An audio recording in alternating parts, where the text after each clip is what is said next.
Nabot tayo ng ulan sa paglalakad. Yan. Grabe. Alhamdulillah, umuulan. Kaso, wala naman akong payong. Hindi uso payong. Nakalimutan kong bumili. May payong naman na nabibili. Kaso, hindi pa nakakapunta ulit. Siguro bukas sa day off. Grabe yung tawag dito. Nangyari sa Jensen ba yun? Yung lindol. 7.8 something magdudod yata yun. Kawawa yung mga mga tao doon, yung naguhuan ng building. Grabe. O, doon sa mga politiko dyan. Total naman madami na kayong nakurakot. Baka gusto nyo naman bawasan yung maletan yung pera, mga politiko sa Pilipinas. Itulong nyo sa Jensen. Magpakitang gilas naman kayo, yan. Ngayon kayo magpakitang gilas. Huwag kayong kupalan ng kupalan dyan sa Senado. Sa Kongreso.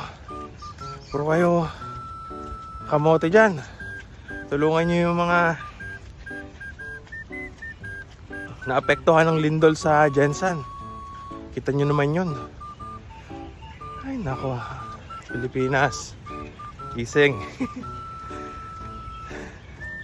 Kaya yung Pilipinas hindi na pinautang ni Korea. Yung ipapautang ni Koreang won, hindi na itinuloy. Siyempre, siguro niisip ng gobyerno ng Korea, makokorap lang, wala rin pupuntahan yung pera nila.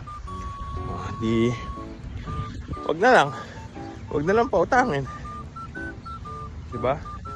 Ilan lang naman yung makikinabang, hindi naman taong bayan. Kaya siguro kaya nila hindi na pinautang yung Pilipinas. Kaya yun, no?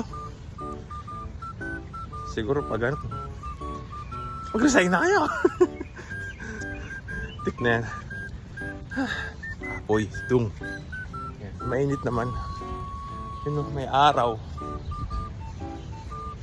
Problema, umuulan. Madulas yung daan. Hindi ako makaturbo. At tsinelas pa man din ako. At tsinelas lang ako nag-duty. Lakad papunta ng train. Hanggang dito na lang. Mga ka-inspiring vlogger dyan. Mga senador, congressman, bawasan nyo naman yung mga pera nyo. Itulong nyo dun sa naapektuhan ng lindol sa Jensen. Baka naman. Nya!